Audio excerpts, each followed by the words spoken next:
We're live already. Good evening, sir. Okay. Good evening, Mr. Philip. Good evening, Mr. Philip. Good evening, Chimezie. Good to have you here this evening. Trying to come up Same with a here. Good to YouTube be here link. with you. Same here. Good to be here with you. How's your day, sir? You're looking very sharp. It was good. A friend of mine today told me A friend of mine that today told me that my beards are growing too my quickly these beards days, are growing too quickly these days. and that I should They are probably looking start that considering I should shaving probably every start 1 or 2 weeks. considering shaving every 1 or 2 weeks. I can't remember the last time I shaved. I'm trying to keep my own beard so they can grow very well. I don't shave. I've been there. I've been there. I've been there. I've been There was a there. period when There was a it was period just this when one. It was just this one coming out then, the goatee. it And was just this one anytime I coming went to the out, barber the shop and goatee, they and wanted to touch it, I'm like, anytime I guy, went to the can you barber just leave shop this? and they wanted to touch it, I'm like, guy, trying can to- you just leave this? I'm trying to. I keep warning them about my side beards. Each time I go to the salon, I say, don't for any reason touch my side beards. These days, I want the to way share the these link ones with grow, the I listeners. always The way have to these shave ones them. grow, I always Okay. have to shave them. Okay.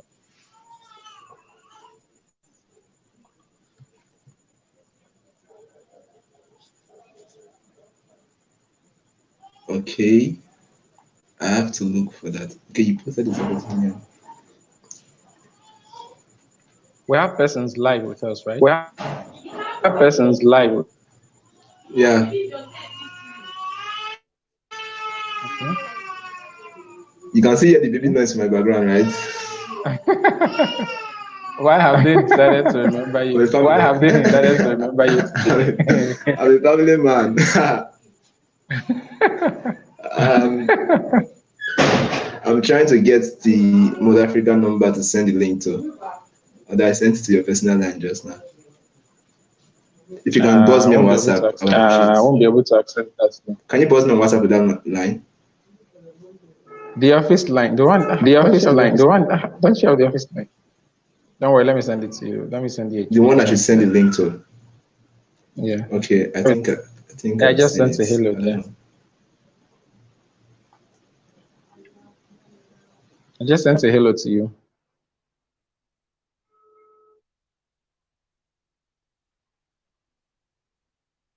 Are you still there?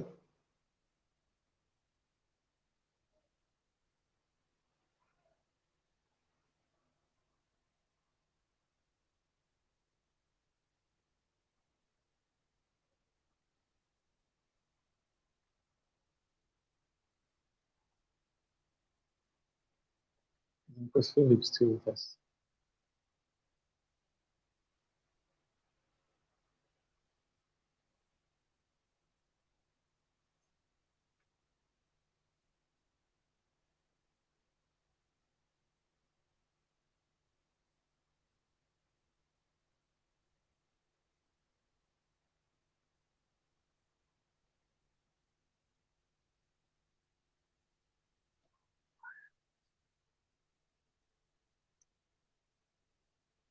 Hi everyone.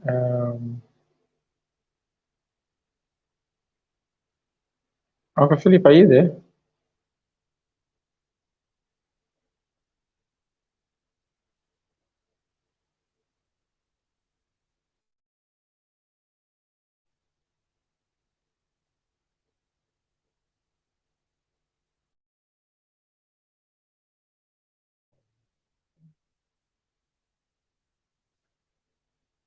Okay. Seem to be the only one who's what's happening.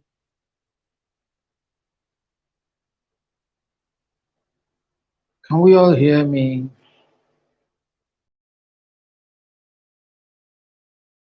I can't even see the chats now. All right, welcome everyone. While we wait for Mr. Philip to join,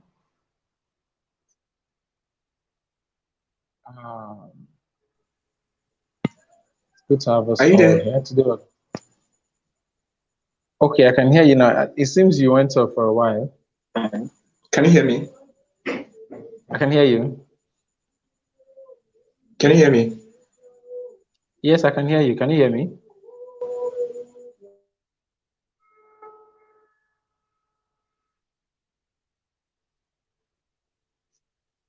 Uncle Philip, can you hear me?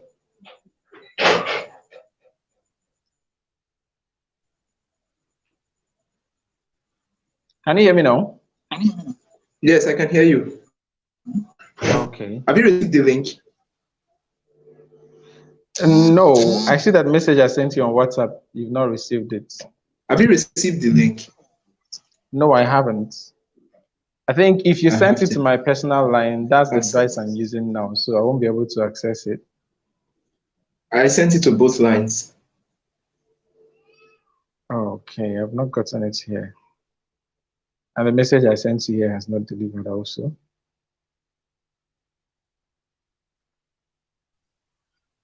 Let me just move on.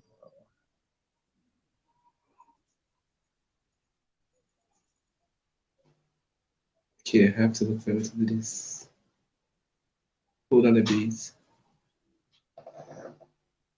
Just hold on a bit for me. Okay. Where is my shirt?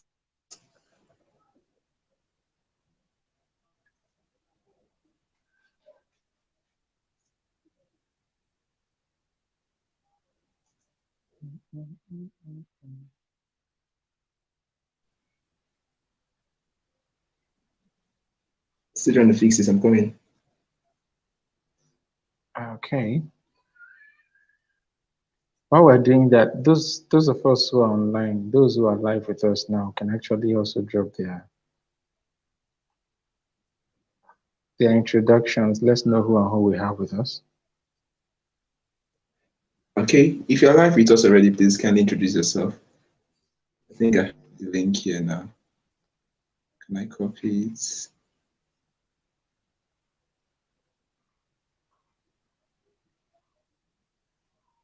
Have you received this on WhatsApp? Not yet. What's happening?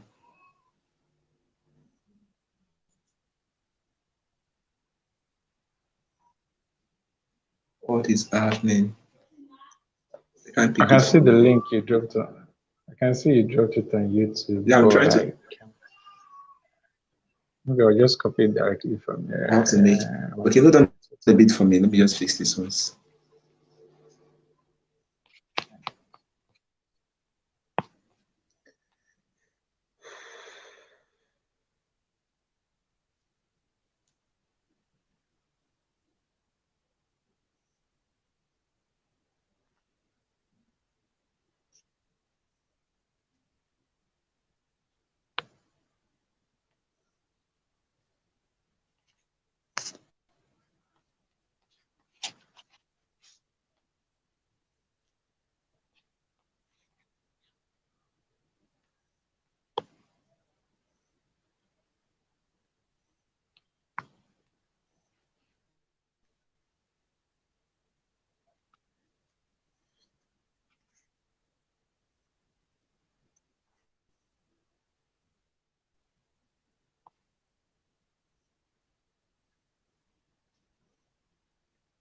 Okay.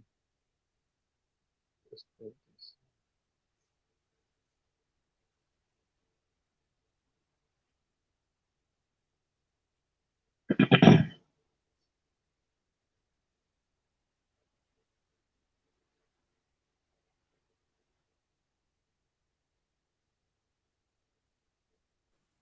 Have you received the link? Have you received the link? Nope, but I've been able to copy it from the screen here and post it on WhatsApp. You're able to copy it. Wow. Yes, I was able to What copy happened? it from the screen and I posted it on WhatsApp. Like I typed it as I'm seeing it on the screen here and posted on WhatsApp, but I've not gotten the WhatsApp messages. Did you leave the live stream? Yes, yes. Okay. Once I tapped out the link, I was able to see that. And good thing is I can't hear my voice again. Awesome. That's good. Yeah, I can hear my voice. Let me So get that. that's also for me.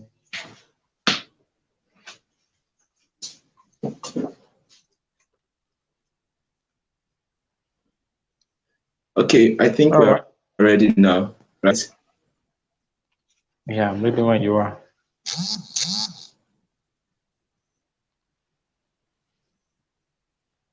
I'm here for you. Are you still there? Yes, I Oh, am. we have 12 minutes. Okay. So you get the party rolling now.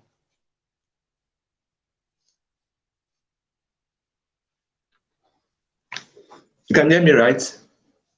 Yeah, I can hear you. Though your video is paused, but I can hear you perfectly. Okay, that's because I'm trying to make an update on WhatsApp. Okay.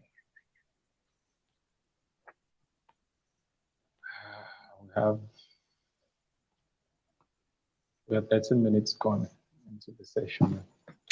Yeah, I think we can start off straight away. I'm ready. Okay.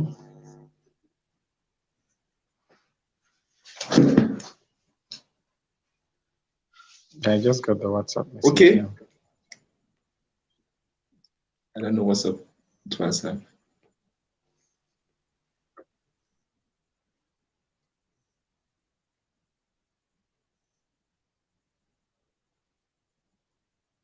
They're already asking me for the link on WhatsApp. I think, okay, the link is on my status already. You guys should check it out there. Are you with me now, Uncle Chimezie?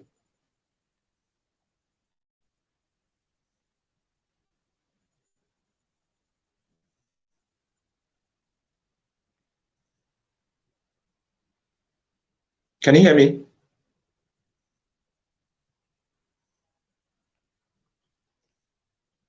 Why can't I hear my guest?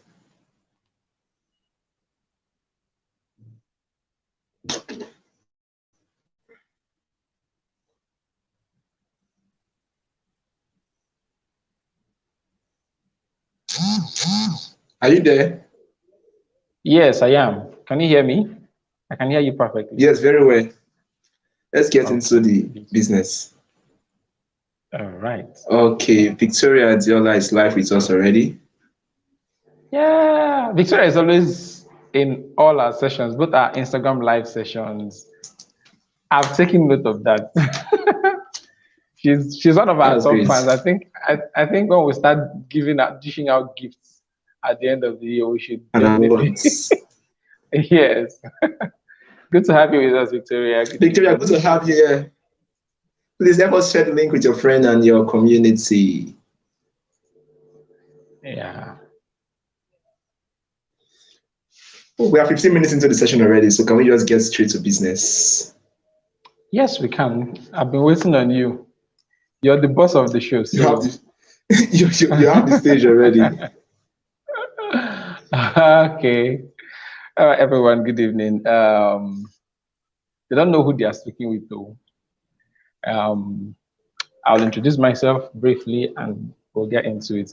I want to, before I start, I want to assume you have some questions for me. So, wherever you need to ask me a question, or wherever you feel you need to ask a question based on the things I'm saying, and point me to a question someone is asking on the live session, please let me know because I could go on forever. I'm interrupted. My name is Nwabueze Chimezie. That's my official name. So on this platform, on this live session, I am Nwabueze Chimezie. I'm a consultant with Mode Africa. I'm a number of things, but for the sake of this session, I'm a consultant with Mode Africa. And today we will be delving into mental health and the digital generation. With particular emphasis on how the trends and the progress in the digital age could be affecting our mental health in these times, right? And it's a very broad topic. It's a very interesting discussion, right? I wouldn't even lie to you. Like, if I have to go into everything that I want to talk about on this, we could spend 6, 7 straight hours. Right. So today we're going to try and narrow it a bit. But I'm going to pay particular focus and attention on how it affects us on an individual level, and the things we could be doing that could be contributing to negative impacts on the mental health of the digital age. And the premise I would start with is to first say that um, technology and the advancements in the digital space, as with most things, are of course subject to the use of people, humans, right? So in themselves, they are not bad, right? Much like we say, money is not bad. Money is amoral, right? So yeah, I know there is a Yeah. concept of blood money and all those things I was talking about, but money in Well, I don't itself know is which bad money. amoral. Yeah.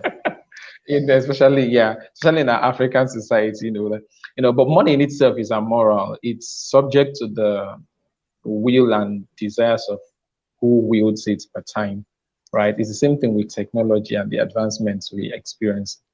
They are inherently good in themselves. They are helping us achieve things faster, quicker, better.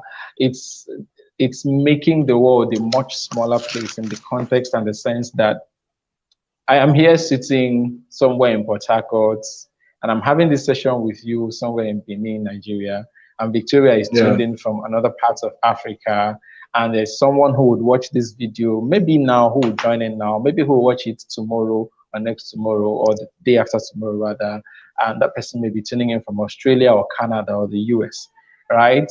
And it's beautiful, right, that even though we are separated by large distances, we could still connect with each other at the click of a button, right? We have meetings, Yeah. corporate meetings that have people from all over the world in attendance, and nobody had to leave their room. And so, in that sense, technology is beautiful, and the digital space is amazing. All right, look at the business terrain. Look at the how it has affected businesses. A lot of millionaires have been born from social media spaces, right? You're People right. can more easily export their talents to a wider audience of people, without having to go through the protocols and the bureaucracies of agents and institutions and all that could make the process longer and all of that. I mean, we have faster reach, quicker reach to things, wider audiences and all of that. It's Yeah. beautiful, right? But if we come down to the nitty gritty of it, and this is not to say it is the fault of technology. I always make a point to say this when I talk about this. It is not to say that it's the fault of the technology or social media or anything. Again, like I said, everything is subject to the use of people.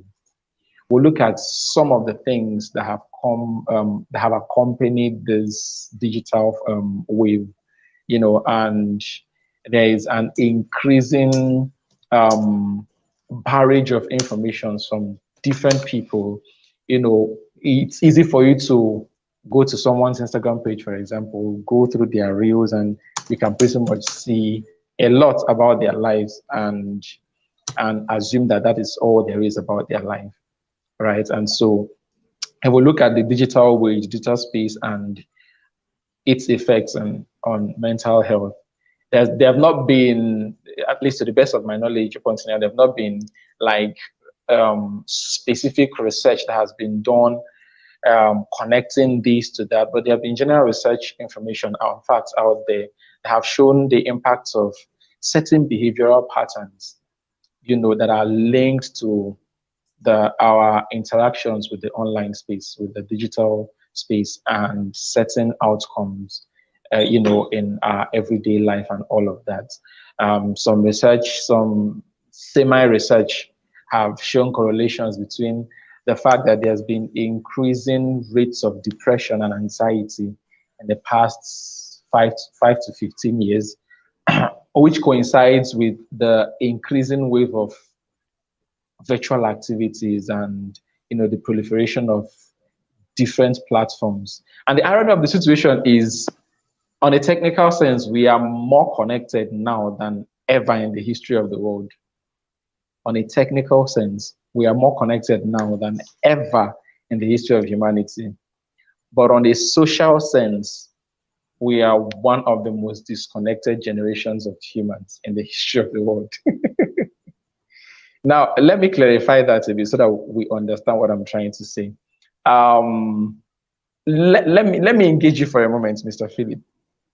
I want you to think about, just consciously take time now and think about how much time you spend today looking at your phone, either typing, dropping your wisdom nuggets on WhatsApp, trying to do something, work on a video, trying to just think about the cumulative time you spend today in front of your screen, right? And I want you to compare that to the cumulative time you spend today deliberately and consciously engaging with someone what is happening without having to pick up any device, without having to interface with any device. Can you recap on what you just said? Network was so... Okay, can you hear me now? Just now, I didn't get to hear what you say. You can hear me clearly now, right? Can you hear me? I can hear you clearly, perfectly. Can you hear me?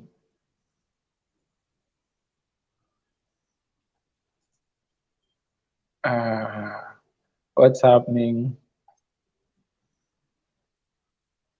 Can you hear me? Mr. Philip, are you there? Yes, I can hear you perfectly. Yes, I am here. Okay, you're saying something earlier on. All right. You can hear me clearly now, right? Very well.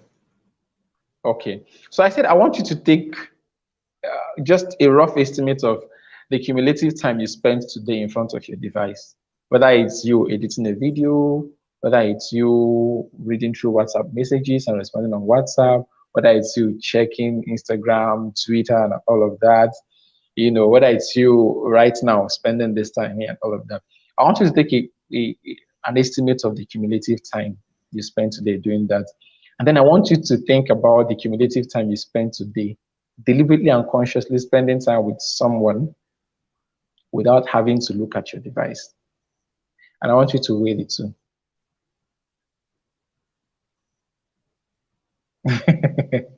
Can you give me a rough idea of what that weighing scale looks like? Are you there?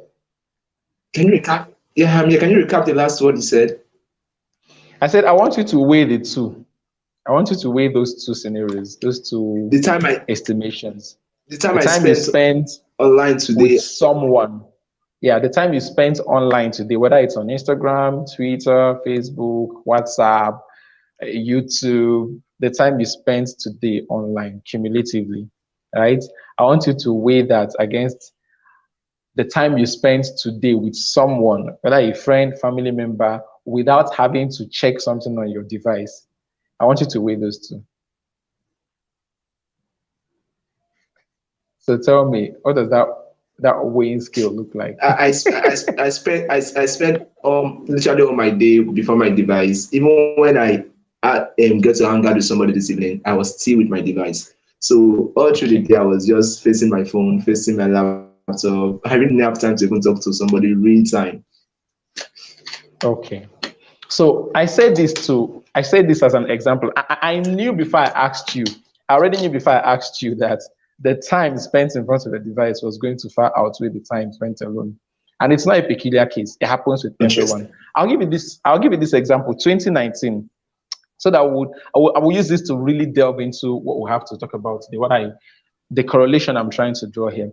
2019, sometime mid-2019, I was having a situation, like I was in a phase of my life where I was having to try and sort out something. I had some things I needed to resolve. I had some things I was asking myself questions about. I had some challenges I was trying to sort through, mid-2019. And this was about the time when I was more active online, social media and all of that. Facebook, I don't think I've opened Facebook cumulatively up to 10 hours this year. I'm not saying that is a good thing. I want to get back there and start dropping content of that, right? But I was saying this was at a time when I was constant on Facebook, dropping, everything you do on WhatsApp, and all those wisdom. There was a time I was everywhere, Yeah. WhatsApp, Facebook, Instagram. I was dropping content, dropping Instagram. wisdom, dropping ideas, this and that, and people loved to see those contents and all of that, right? And unconsciously for me, at some level, I had come to a point where it's called FOMO, FOMO. I think it's a word that came with the advent of this digital distance, fear of missing out, right? Where I'd come to a point where if for any reason a day or two passed and I had not dropped content, a part of me felt like I was beginning to lose relevance, like I was becoming less important. Because I mean, if you're not dropping I feel content that and people are not I feel reading that it, sometimes. I feel or that sometimes. exactly. Now here's the thing: with each post I made and people responded and commented and appreciated and all of that, I felt wonderful. Normal. I mean, most people, everybody will feel. I felt wonderful. Oh, this is touching Yeah. someone. This is blessing someone. That's amazing. However, there was an unconscious illusion that came with that, where I felt because a lot of people were connecting to my content and enjoying my content, I felt like I was surrounded with people. I had people. Now, the reality check came for me when I had this challenge I was trying to sort through. And I was asking myself, who did I feel safe and vulnerable enough to be able to share this with? To open up to. Every single person that was connecting with me on digital space didn't fit into that bill. I found I was having a very limited number of persons I was contemplating if I could share some of these challenges with. So here is someone who, on the surface of it, I was like, this guy, he's good, this and this. A lot of people, he's a people's person. It came down to challenges have come and you need the support system. That was when I realized that while I was busy paying attention to dropping content and adding value to people outside, I didn't really have effective social connections within my space. So you see, so when I say on a technical level we are more connected, that's amazing, that's beautiful. I mean, Nigeria, I could be dropping content that is resonating with thousands of people in Canada and the US and Kenya and Ghana and all of that. But I may not have effective connections with my spouse, with my brother, with my sister, with my father, with my friend, with my colleague, with my roommate that lives in the same space with me. Why? Because for the 24 hours of the day, we could effectively communicate with each other for 15, 20 minutes in the day. When I mean effectively, the time that we spend communicating that is not distracted by our interactions with the digital space. Now, all this is me trying to lay a premise to say, first off, I've established the fact that the digital advent and every progress we've experienced in the digital space is beautiful and amazing. But like Plato said, man, know thyself. We have to first, if I must be able to be relevant and effective in the digital space, or without it clamping down on my mental space, I have to be intentional about my self-identity as a person before diving into there, right? Because now here's where it gets tricky. We humans, naturally, we have that need to gain approval on a social level, right? They need to belong, they need to be accepted and all of that. At whatever level, whether it's conscious or a conscious, subconscious level, whether it's something we are actively pursuing or overtly in our basal intentions, it's somewhere there.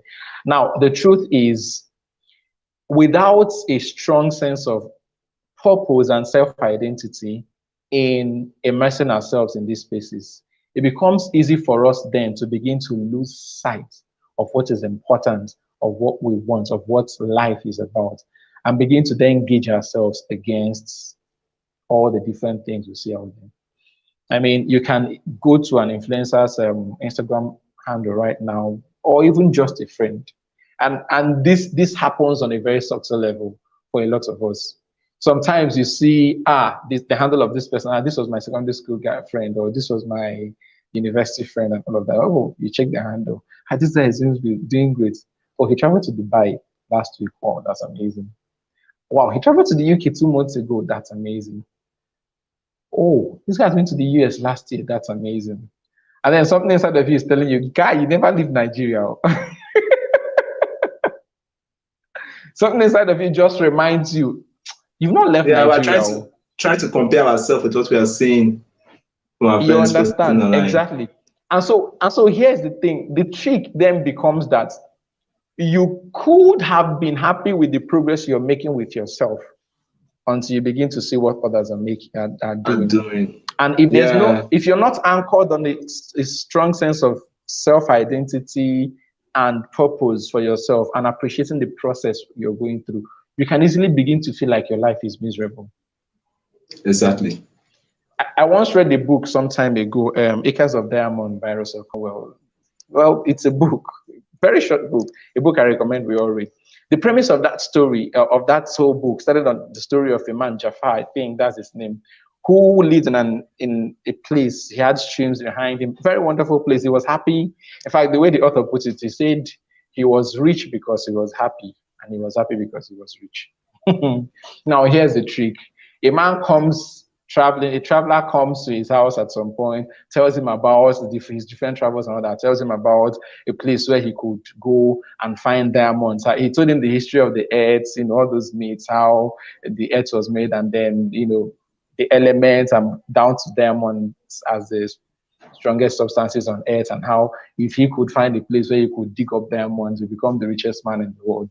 Now, this man had gone to bed every day happy and fulfilled with his life, until someone told him that there was something he could get that he doesn't yet have.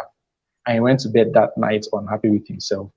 The funny thing is, he eventually sold his house and set out to go and look for diamonds. The person he sold his house to, went out one day to go and fish at the back of the house, if I remember the story clearly. And while he was fishing, he just saw something sparkling in the water. He didn't know what it was.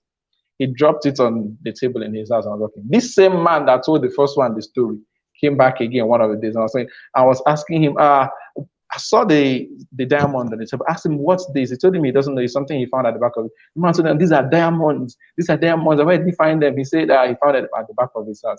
And he said, whoa. So Jafar had diamonds at the back of his house, and he sold everything to go and look for diamonds. The summary of that story, Jafar, after all his travels, eventually went and drowned himself after he had lost all his money pursuing diamonds. Oh my! They were at the back of his house.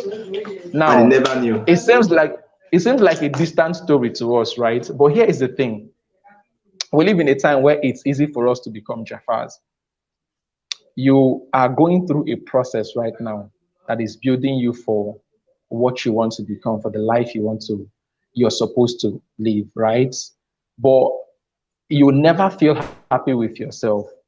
And if you dig down to the cause of your unhappiness, the cause of your anxiety and depression, it's because you're focusing more on everything that makes you feel inadequate. Because this other person travels around the world, but you have not traveled outside your country. Because this other person seems to be driving cars and all of that you don't have. Because this other person seems to have jobs where they have fun and they make more money than you and all of that. Now, here's the funny thing. The truth is that most of us would post things we want to celebrate about our lives. So the things we see online are not a full reflection of people's lives. And most times when people are passing through difficult situations, they want to pass through it in secret. They want to deal with it outside the attention of, especially very popular people, outside the attention of the masses and all of that. So you never know about those struggles and all of that. And then you're trying to judge your life and yourself based on those highlights that you see. Another thing is that a lot of the times, because now, for example, I'm here, I can get information about Elon Musk, about Jeff Bezos, about these guys. We see all the things all these guys are doing, about Obi Kubana. I mean, we're in Nigeria. You see what happened with the burial, the upper burial and all that. And a lot of people said, a lot of people started feeling inadequate but the truth is, you're looking at the glitters and the glamour and all of that, but this guy has spent years in obscurity building. Exactly. Recently I was thinking about the fact that I think that one of the reasons why it would be very difficult for a lot of people in our generation to build a kind of um, global brands. When I mean global brands like, the Amazons and all of that, that a lot of these guys built, Microsoft and all of that. One of the reasons why an increasing number of us may never hit that is because these people at the time when they started, without the pressures of internet and all of that, they're able to just focus on what they are doing. Now, here is the thing. A lot is happening in our time, a lot of advancements, progress, and all of that. And that's amazing, right? It doesn't mean that in 1981 or in 1927, a lot was not happening in the world, at least with their level of progress. The only problem or challenge is that it's easier for us now to know what is happening everywhere. And so it's easier for us to begin to, feel inadequate because everything we are seeing is making us feel like the world is leaving us behind, making us feel like, every other person is doing well and you're not doing well. Do you get my point? So it becomes important. We're talking about the digital age and mental health. It becomes important for us to step back sometimes and ask ourselves, what is important? What is truly important to me? What is truly important from what do I want exactly, right? And when I'm looking at what I want, I'm not asking myself, what do I want in comparison to this person? What is important to me? And secondly, what is my purpose for engaging on these platforms? You see, in this same time and age where a lot of people are being depressed, anxious, and all of that because of what they see online, there are lots of people who are doubling up online, achieving the goals they want to achieve, making the money they want to make, reaching to the people they want to reach, touching the people they want to touch, blessing the lives they want to bless on those same platforms. And one of the major factors is because for a lot of these people, it is purpose. This is what I want to do. This is why I want to be here. And this is what I'm going to focus on. You see, because oftentimes what happens is, and this is something I had to step back and do for myself. I'm not saying it's the best answer, but I'm sure it helps. One of the things I do, I think I mentioned this to you in one of our discussions. One of the things I do, for example, someone like me, I would rather surf YouTube, search curious facts, or learn something I want to learn a whole day on YouTube than go on Instagram. And so for me, I knew that it was easy for me to get carried away on YouTube and all of that. What did I do? I started planning and mapping out time for those things. All right. And one of the things I did to help myself with that is not just mapping out time for the sake of mapping out time. What do I want to do when I go here? And I do that especially with Instagram and Facebook. These days, I'm not so active on those platforms. But anytime I want to go there, I ask myself, okay, what do you want to achieve? So that I go there, do that. And on the basis of that, I'm also very particular about who I follow and don't follow. I'm not just going to be following people because this person is popular, because people follow this person. No. I follow people because of what I want to get from. So if the kind of value and content that they share or that they have is what appeals to me, what I can learn from, what can uplift me, I'll go and do that, right? And I don't put the pressure on myself I follow a lot of guys who I see the things they are doing, it's amazing, it's mind-blowing, and that's awesome. And I just zero my mind, focus on learning the process. What is this person doing that I can learn from? Because at the end of the day, these people are going through processes to be where they are.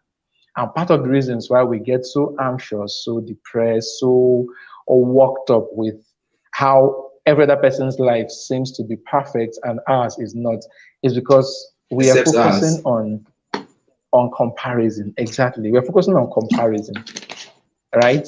We're focusing on comparison. So ask yourself, what is the purpose of this platform? What do I want to achieve with this platform? That's very key. That's very important. And even outside of the platform, ask yourself, myself, what do I want for myself? Right? What is important to me? See, everybody you see, everybody, influencer or no influencer, happily married or not happily married, everybody you see their life online, you're seeing only a fraction of their life. I'm not saying their life, all their lives are miserable. in case you're wishing that I'm trying to use that to make you feel good. No, a lot of them, their lives are as amazing, close to as amazing as you see. So I'm not trying to tell you that all the people you're seeing online, no, they're people that are having fun and enjoying life. That's wonderful. That's okay. Right? But does that make your life miserable? No, it doesn't. See, one of the things I always remind myself, and I also tell people around me, my friends and all that, is what is happening in this person's life is entirely exclusive of the definition of my life. Right? The fact that this person is being this and doing this and having this is entirely exclusive of the definition. It has no bearing on the definition of my life. So I'm not going to be defining my success or failure or how good I think I am or how well I think I'm living life by the success another person is making in relation to me. That's unfair to yourself. See, no matter how beautiful you are, there would always be someone you will see that will look more beautiful than you. No matter how intelligent you are, no matter what you know, there will be people, even in that area that you're an expert, there are people that know things in that area that you don't know. No matter how amazing you look, there will be somebody that you will see that in a certain way or in a certain sense looks better than you. So it's unfair to you for yourself to start comparing your life, measuring your life based on how you see another person. That their life has no bearing on the definition of your life. That's one of the major factors that contribute to, poor mental health, anxiety, depression, the things that we are seeing, and how we are using those things to define and attach meanings to our lives. That's one. Secondly, if we understand the science of marketing and engineering that goes on behind the scenes on this platform, setting up this platform, I had to do a research on this sometime last. Like I had to read some things about that. See, these guys are not joking about how they want you to be hooked to their platforms. It's as simple as that. These guys are not joking. And see, some of the reasons why they do that is beautiful. It's beautiful. Some of the reasons they do that is beautiful.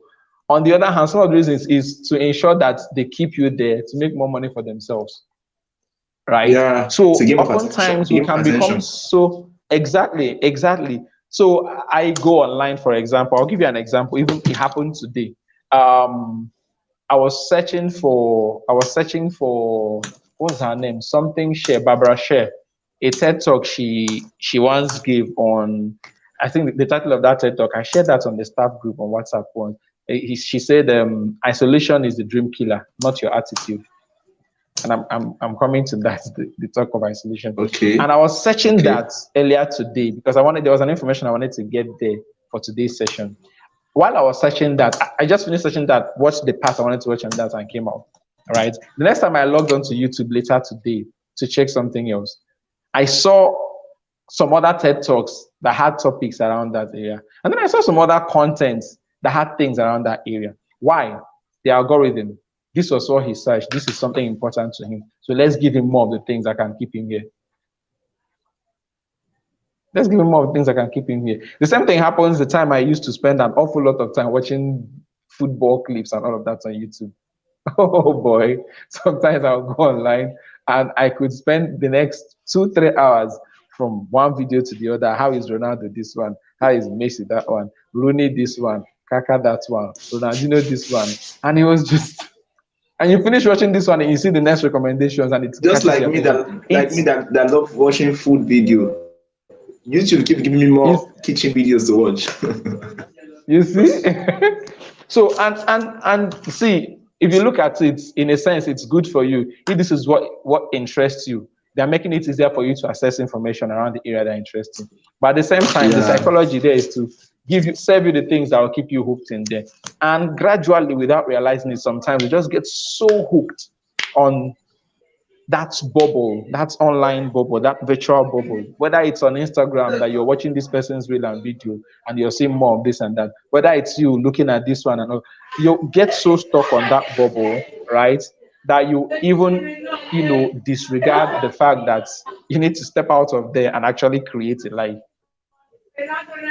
You understand? You need to, yes. Okay, thank you for that. I won't define myself my life and responsible. So we need to sometimes step back. There's something I started doing some 3 years ago. I still do till today, even though these days it's not much of it because I'm not very active online. Something I intend to improve on, right? But back when I was so heavily active online, I started doing something. From time to time, I used to call them social media fasts. Sometimes from time to time, I'll just for 2 3 weeks, I'll log out of my social media accounts, Facebook, Instagram. I will not open any of them at all. And the reason I did that was because I wanted to, as much as I was using those platforms, I wanted to also get to a point where I'm not being used by the platform. I'm using the platform, right? I Yeah. wanted to get to a point where I can I can be bold to say that, oh, I can stay without this and actually have a life, right? I can be productive with my life without trying to attach my productivity or my relevance to my online activity. It's important to separate. There's something I wrote on Instagram sometime last year. I talked about not living, falling out of the performance trap where you live your life performance based. The idea behind that was that sometimes because of the value and the content and the things we do on the online space and the connections we are making there, all of that, we feel the need to continue on the cycle of being there, spending time there, doing those things so that we can be relevant to people. Even if sometimes it can come at the cost of actually getting in touch with ourselves, right? Like with the example I gave you, for everyone who is listening now, for those who will listen after that, I'd like you to just do one simple exercise, whether it's now or later, right? Take some time, sit on your own, right? Take some time on your own and ask yourself, if I were in dire need of something, of help, of support, say I had a challenge that was very personal, I had to deal with, or something I had to deal with, take some time, sit down, ask yourself, who and who can you fall back on as a support?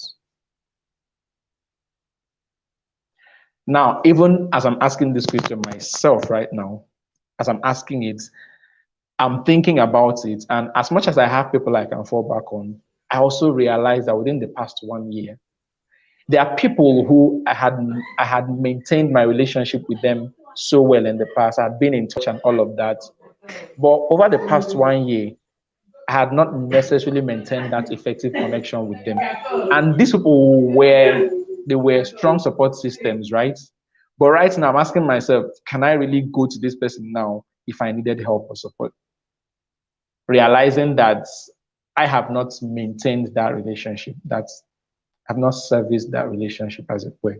Now, why I'm asking this is, and that brings me to the search I was making earlier today. Why I'm asking this is one of the greatest undoings of this digital age as it has to do with effective relationships, because relationships are key to everything would become and have in life. And one of the greatest undoings of this is that as much as we are technically collected and connected rather in the digital space, we are becoming more and more isolated on a social level. Think about it with the pandemic. Mr. Philip, you and I we interface from time to time, work and all of that. We've never met in person, right? Um, we have meetings online, whether it be on Zoom, whether it be on WhatsApp, whether it be on whatever platforms. Workplaces are going virtual. A lot of things are going virtual. People are going virtual. And even now that in some parts of the world, like our parts of the world, that the pandemic, the lockdowns are easing off and all of that, you find that because we've gotten so used to sitting at home and gisting with people online or meeting people online, it's becoming less appealing generally to stand up and try and go and meet someone, face to face, connect with people face to face. And because a lot of the things we do are all enmeshed in the virtual space. I mean, even with planning our day, I use Google Calendar. I can sit in front of my desk while I'm working, just peep on my calendar and see what I have next and all of that. Whether it's planning my day, whether it's reading or planning my reading, I have apps and all of that I use for different purposes and all of that. Whether it's whatever it is, a lot of things we are doing we can achieve them in front of a screen.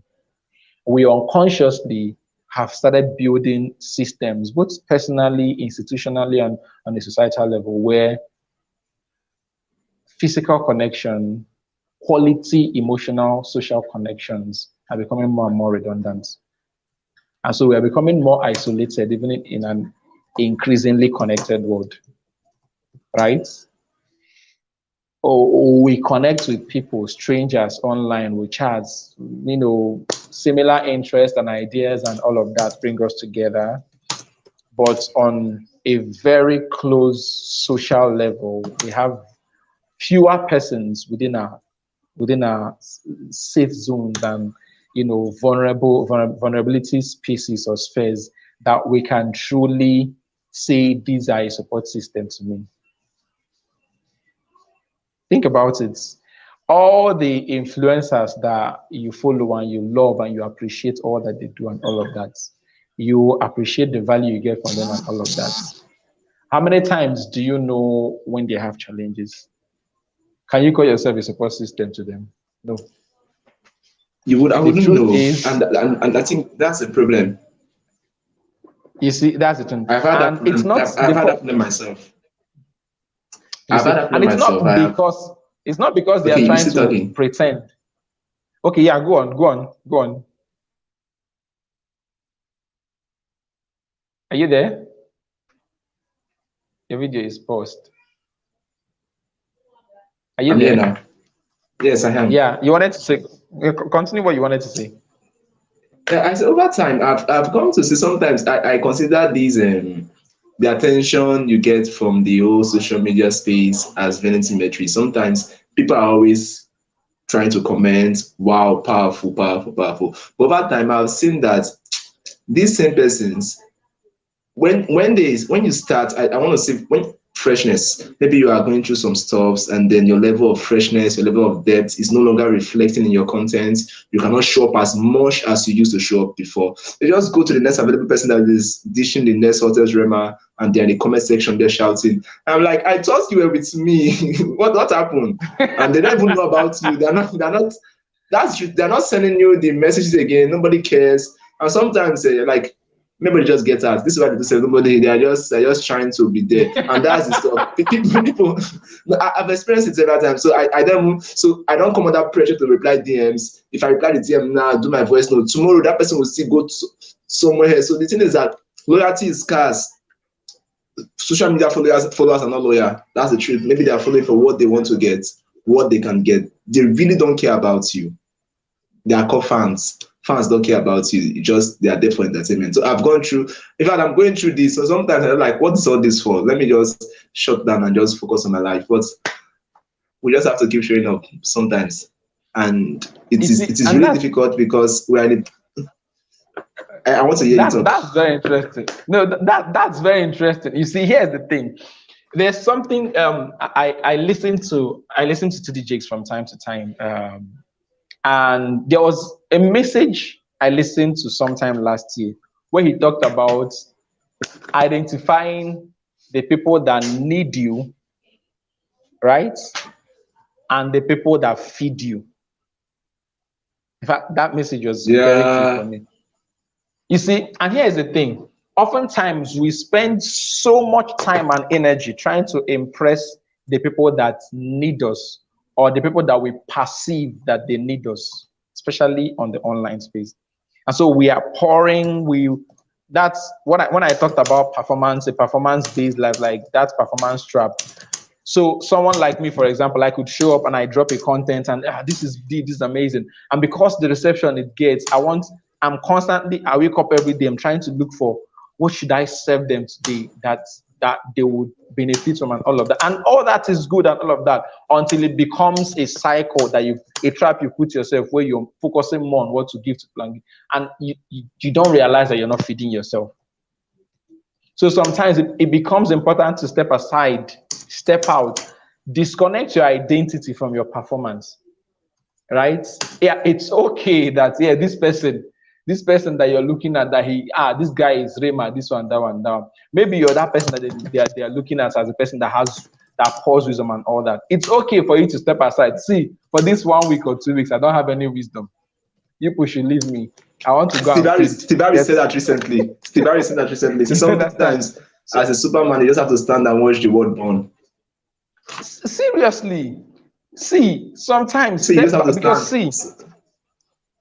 Because the thing is, a lot of the anxiety and depression we experience can be tied to two things. One is comparison.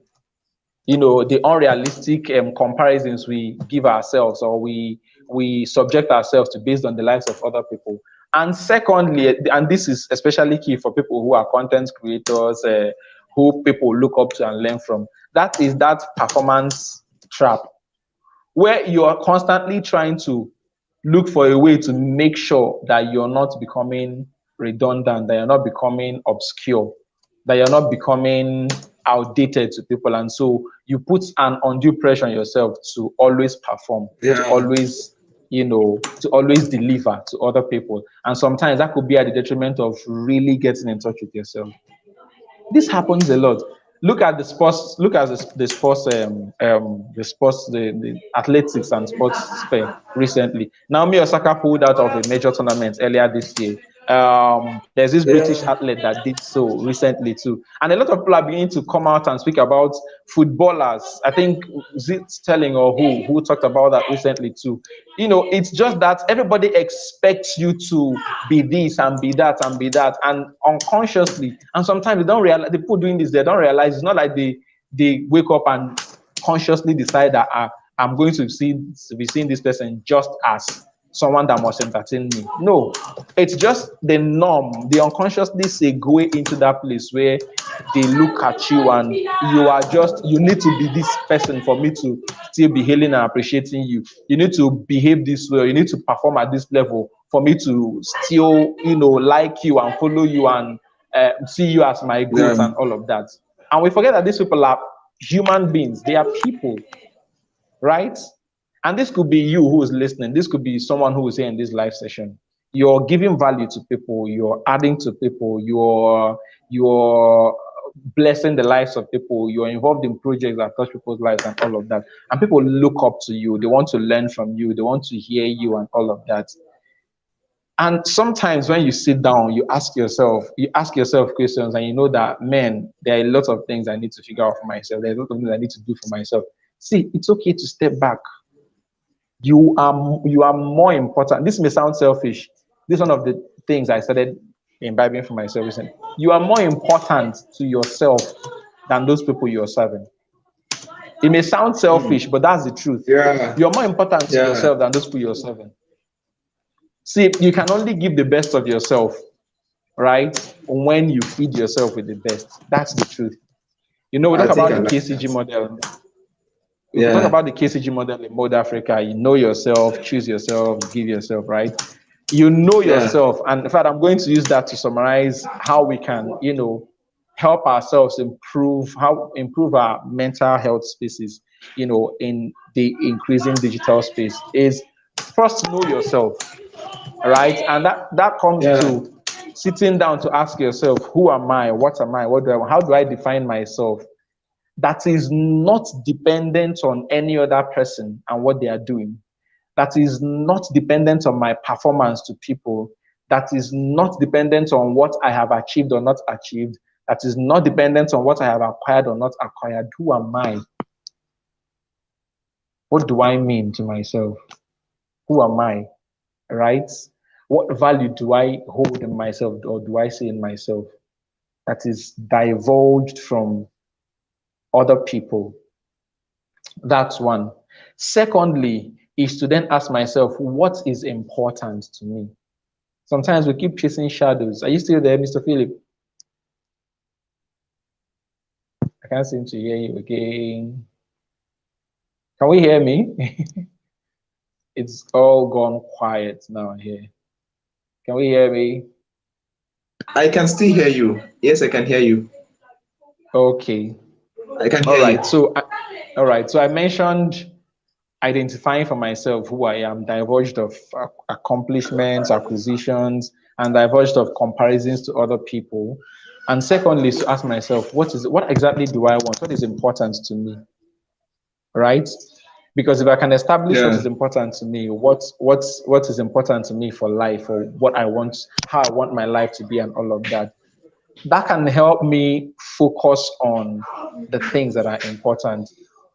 See, social media, whatever it is that we are leveraging on the media space, is like every other tool. You get the best of it based on how you use it, how you put it to use.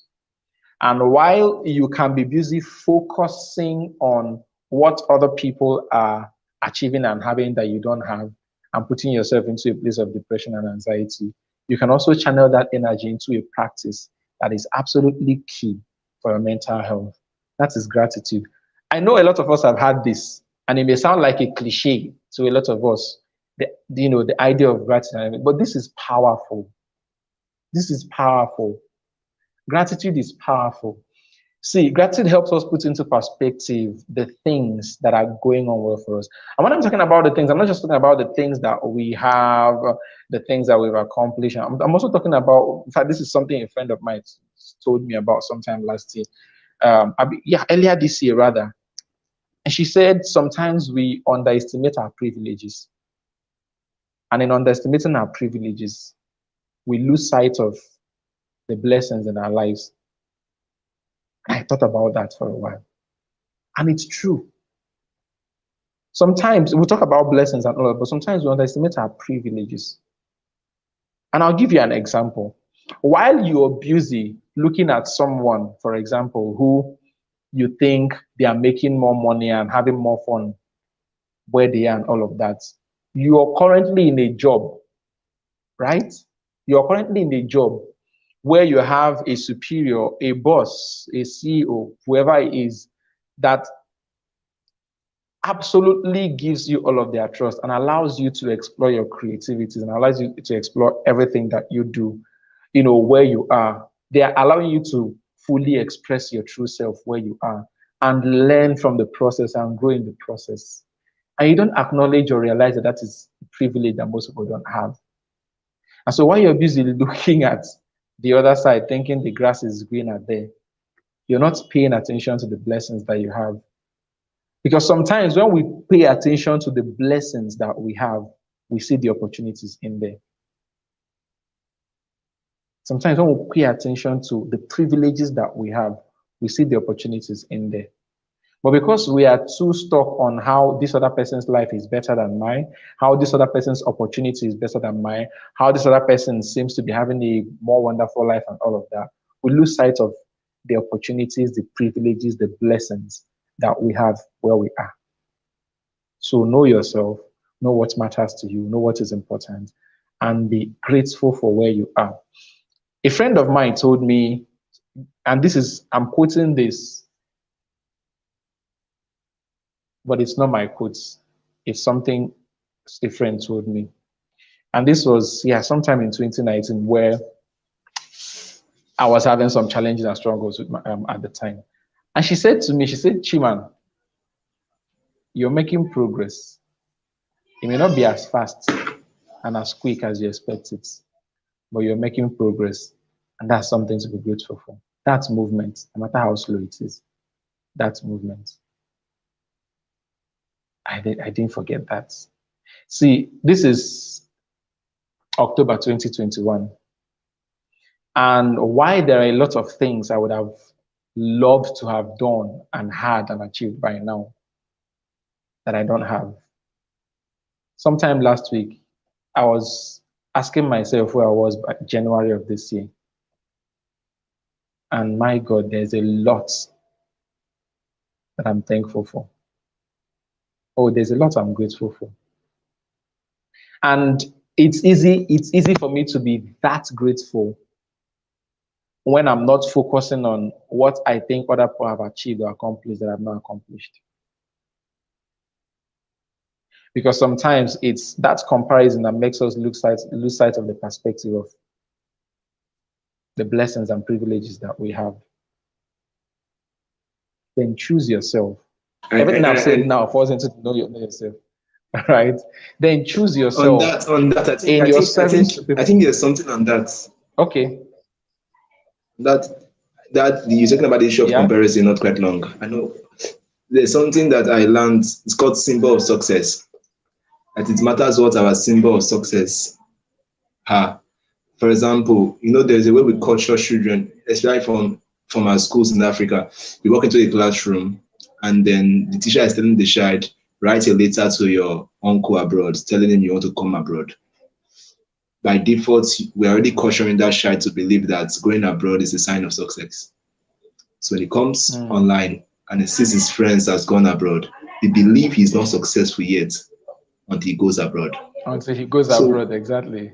so the question now, while we are relating on the digital space, what metrics do we use to measure success? Or we are connecting technically, while we are seeing our friends post on social media. What is our symbol of success? I think that's in the large term we go a large way to determining how we feel about ourselves. Our mental health at the point. So it matters what our symbol of success are. Absolutely. For us, for our families and everything. Absolutely. So I just wanted to shift that in on knowing ourselves. That's absolutely important. In fact, now that you mentioned that, one of the things I think we should always pay attention to, knowing that we communicate and interact with people on the online space, is deciding for yourself, right? Deciding for yourself outside of, and firmly anchoring on that, deciding for yourself, this and this and this and this matrix are the things that are important to me in measuring my success. There's a book I read, trying to remember the title. In that book, the author said there is no one definition of success. There are over 6 billion. That was at the time the census was 6 billion. Say there are over 6 billion definitions of success. Each individual definition is deposited in every individual. But sometimes we lose our success because we're trying to look at other people's success, right? You can't climb your ladder while you're focusing on the wrongs of another person's ladder. You understand? So we need to center for ourselves what's that self-identity and purpose, right? And deciding for myself what is important. And like you said, the symbols of success, right? Stop measuring yourself against unrealistic and improper metrics of success. See, a lot of young people, that is the right standard? The question is, who really decide that this should be the standard of success? What makes me think that society, consciously, social media, society, exactly. You society, see the problem that. So we have to be able to know ourselves, like you're talking about just now. Know ourselves. Know what we want. This is also. I have a cousin, a younger cousin. She's a lady, very pretty girl. I won't mention her name. Very pretty girl, brilliant and all of that. I remember the time she came. She came to write for CTME in one of the schools close to our area then, and the night before the CTME, we were talking and all of that, and she wanted to make another family friend to us, brought her daughter to us, right? So two of them were talking, and this other one was saying that she should are you not on Instagram? She said she was on Instagram, and she was like, why have you not been posting? I've checked out your handle. She said, no, I can't post on Instagram. Why? I beg, I'm not that fine to post on Instagram. And I was taking my back. Who says so? Who decides that? So you see that? So that's the thing. So here is the thing. I didn't engage her that night. I just let them have their discussion. It was the day after their positive, I was visiting with her. I brought it up and I asked her. She now said, "Come on now, Uncle Chiman. See, I've seen fine girls on Instagram. You see, someone like me. See my face now. Someone like me. So here is the thing. When I say society consciously, let me drop something humorously on that. That. I want to say something. A guy went on a date with a girl recently. He posted on Twitter. When he went on the date, he came on Twitter and said God should punish Snapchat. He apparently meant that. It's good. Why he ordered was different from what he got at B. So the question again, who decide that this is fine? So here is the thing. It's societal conditioning, right?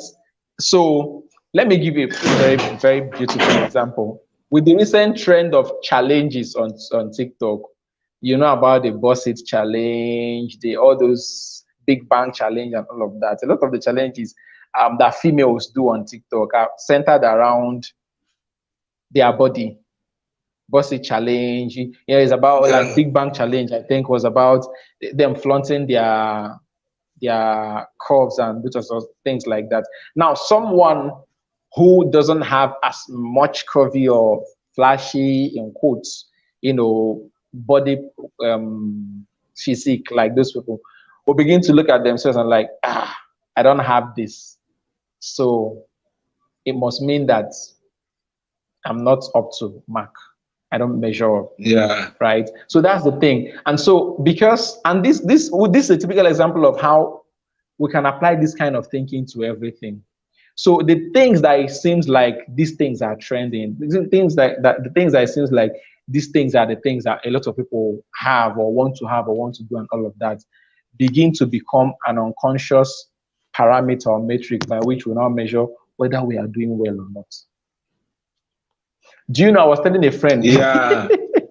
I was telling a friend during the whole Obi Kubana's mom's burial and all the money and everything that's changed hands and all of that. I was telling a friend that I was almost certain that, see, a lot of actors, celebrities and all of that will begin to have low self-esteem after this thing. They will have low self-esteem after that. You realize that there were a lot of videos that went out where they say some Nollywood actors were even ushers and all of that. And I had one person at some point say that Yahoo boys cannot even near that place, that Yahoo boys cannot even qualify for ushers there. Some of these guys that maybe you go and make some 2 million or 3 million or 4 million and you begin to feel like you're this. And then you come to this place where 10 million naira, 20 million naira, no be anything. You never start, that kind of a thing. And then, so that person, so here you are envying this person that is making 5 million, 10 million monthly. And this guy must be a big boy. That same person is looking at somebody that is making 100 million monthly and they are feeling low about themselves. That same person making 100 million is looking at somebody that is easily making 1 billion a month and they are feeling, it's a continuous loop.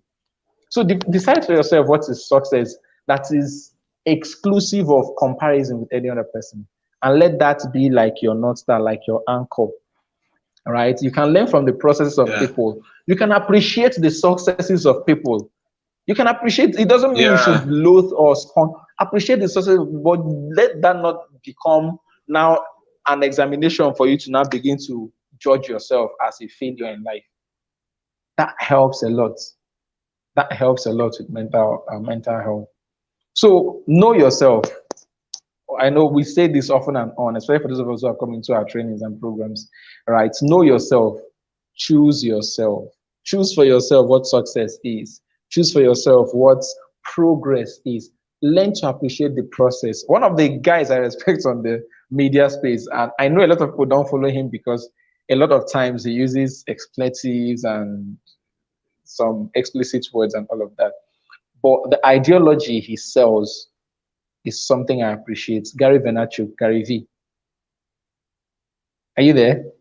I follow him a lot. I follow Gary V. Yeah. I follow Gary V. Gary V always talks about process. Gary V always talks about process. Somehow.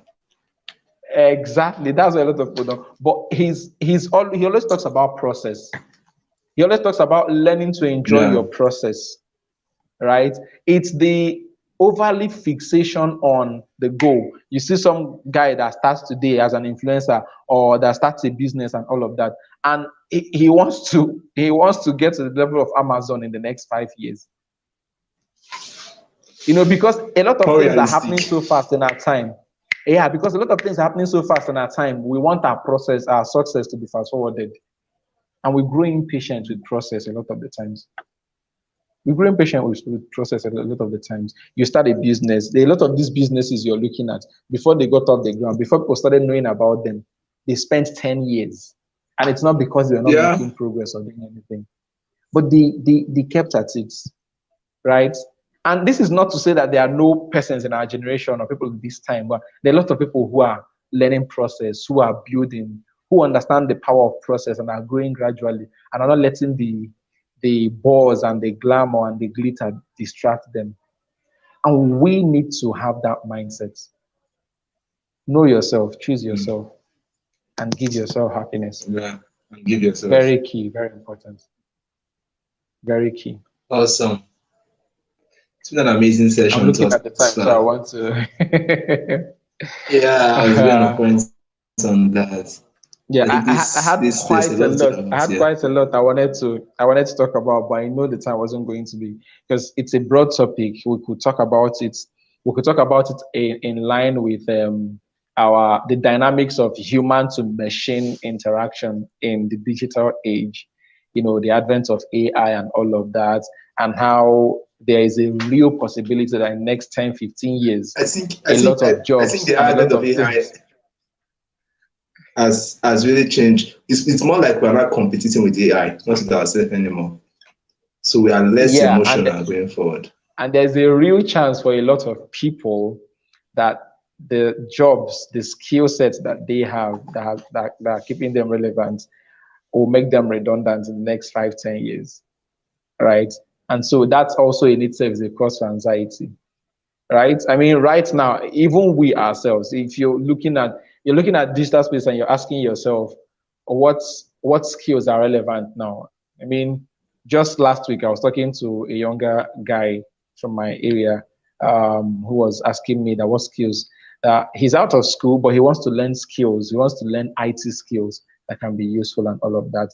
And I told him, okay, the fact that you're out of school or you don't have finances to go to university and all that, it's not a death sentence, right? You need to plug into skills that are relevant, are going to be relevant in the next 5, 10, 15 years, and get good at that, and you would forget that you didn't attend university and all of that.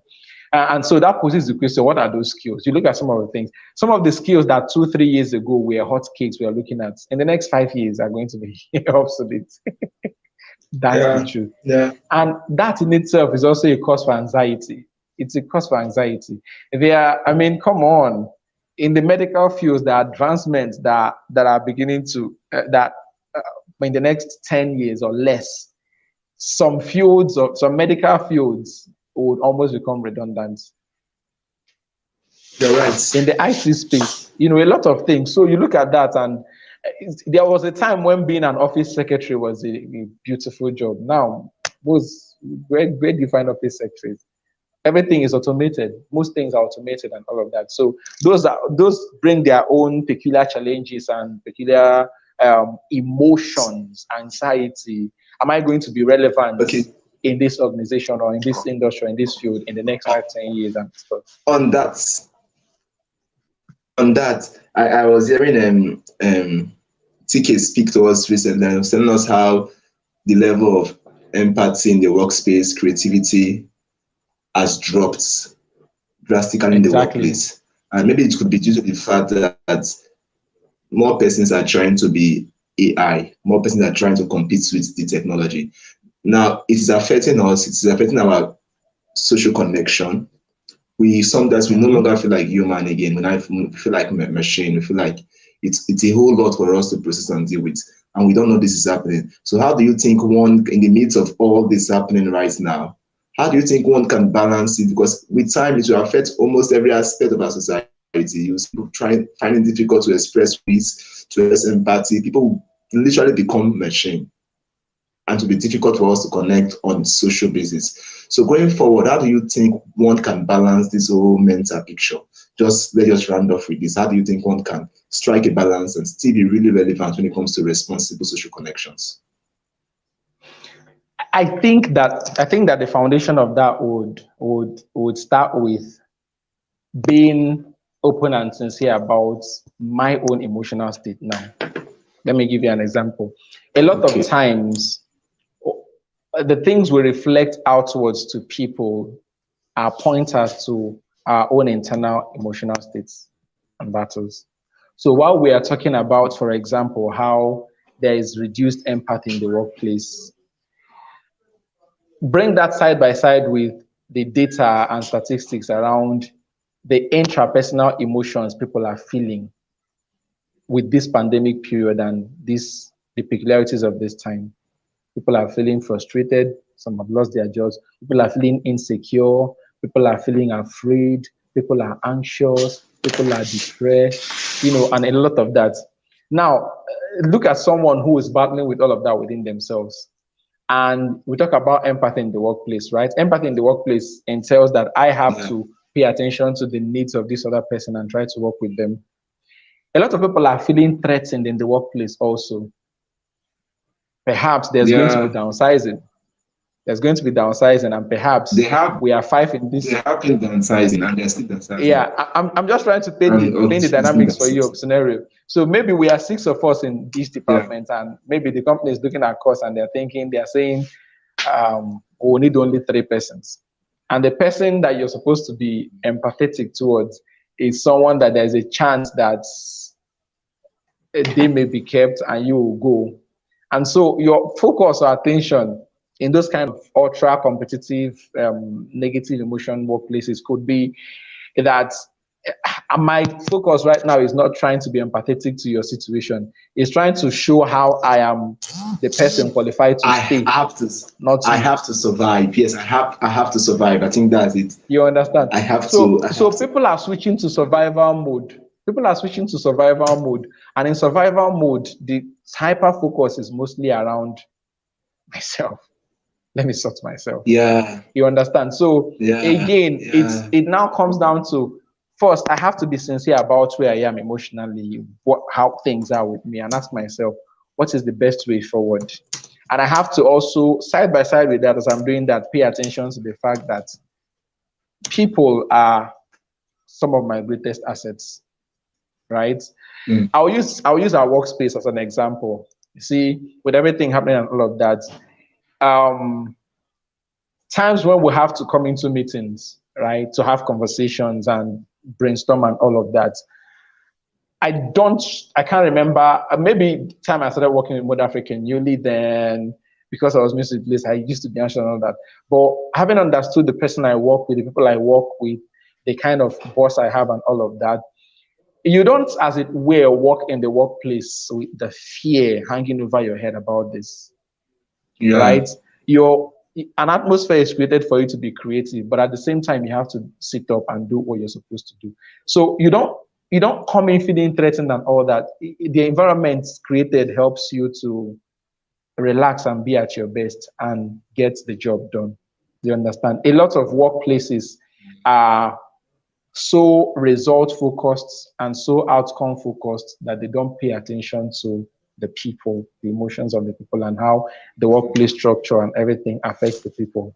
And so you see, in those kind of situations, you often have to, by yourself, find a way to resolve what the challenge is with you and be at your best, right? And thankfully, there are places like Mode Africa where we hold courses. We have courses that you can, because the workplace may not be looking out for that for you. You can actually come into this training. You have to take responsibility. You understand your emotions, understand how to navigate them, understand how to, leverage on them for your outcomes, for productive outcomes. So a lot of things play into that, but that's like a picture of how that statistics, how those emotions and all of that could have come about.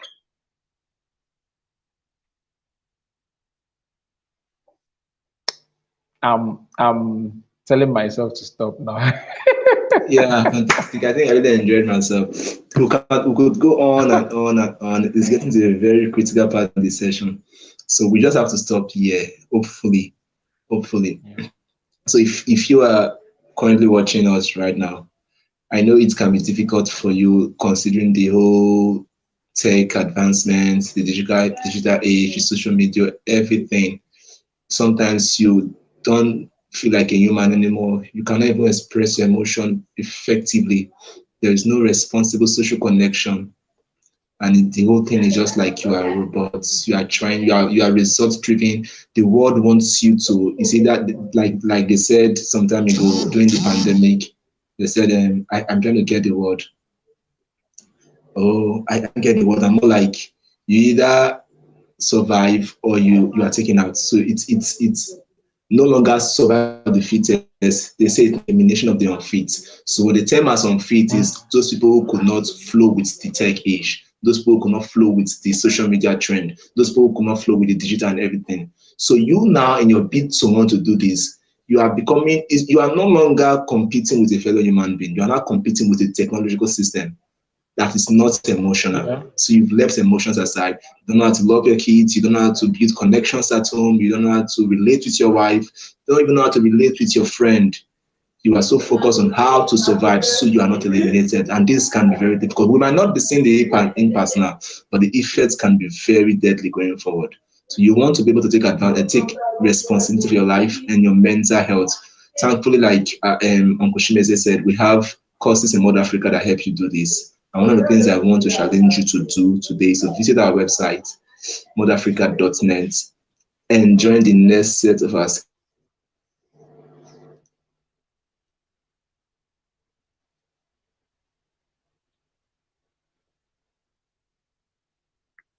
Oh, I lost it there.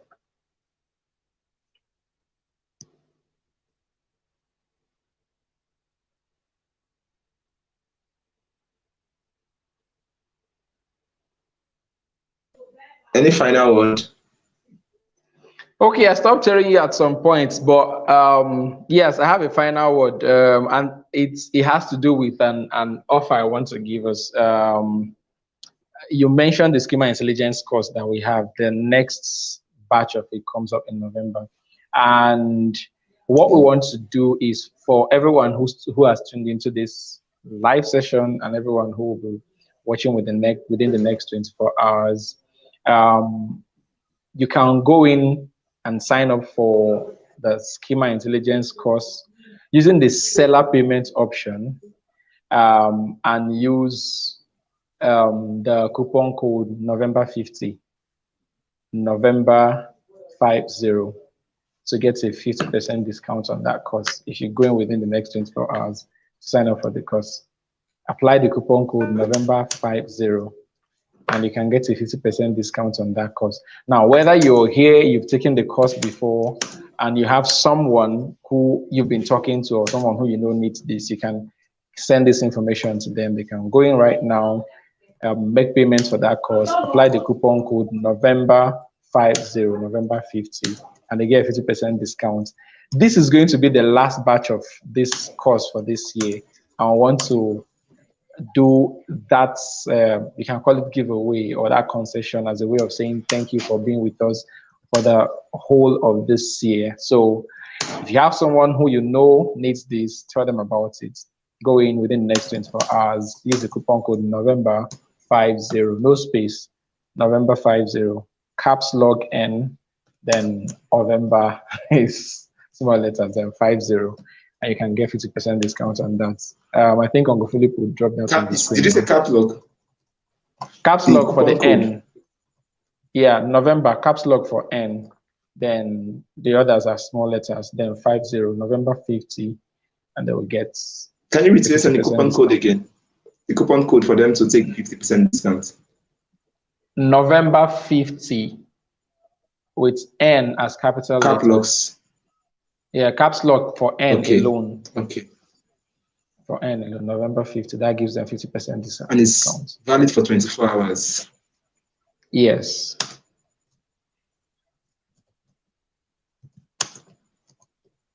All right. So with that, I'll say thank you. Thank you everyone for coming to this session. I had fun today with all of us. Thank you guys. Trust you enjoyed yourself. I see Adele put it up there already. Thank you so much. Yes, November 50. Thank you, Uncle Philip. Thank you, everyone. Thank you. So much. Thank you, you know who Eugene Adele is, Mr. Philip. You know who Eugene Adele is, right? Do I? That's Grandma Lanye. That's Grandma Lanye Adele. That's her day. Thank you so much for being part. She came online. Thank you so much for coming online. Yes. Well, I didn't know. Thank you so much for coming online, ma. Thank you for coming. Thank you so much, Ma. Thank you, Victoria. I can't see all Thank you. those who are Thank you. online, but I want to thank everyone. Thank you for being part of us today. What I don't know, maybe if there's more demand for it, we could do a second part of this at a later time.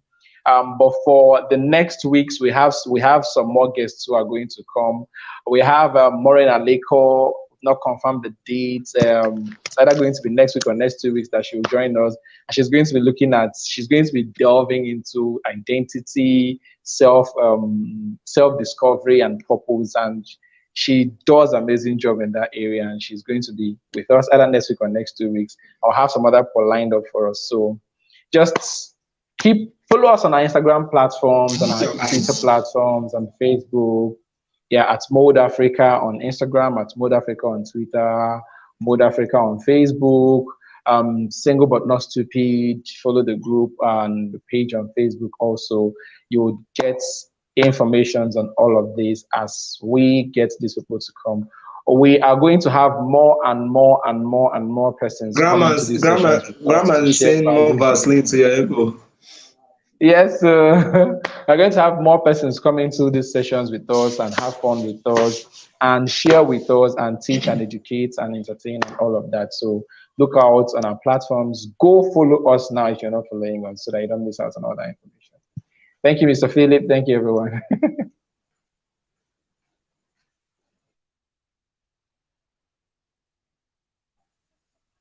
Thank you. Appreciate you big time. Thank you for coming on. All right. So thank you guys. Thank you for showing up this night. We'll talk to you soon. So until we come your way next time, do get unleashed. Please check out our video on Introduction to Emotional Intelligence. We're posting the second part of that series on Wednesday. So talk to you soon. Take care of you. Bye-bye.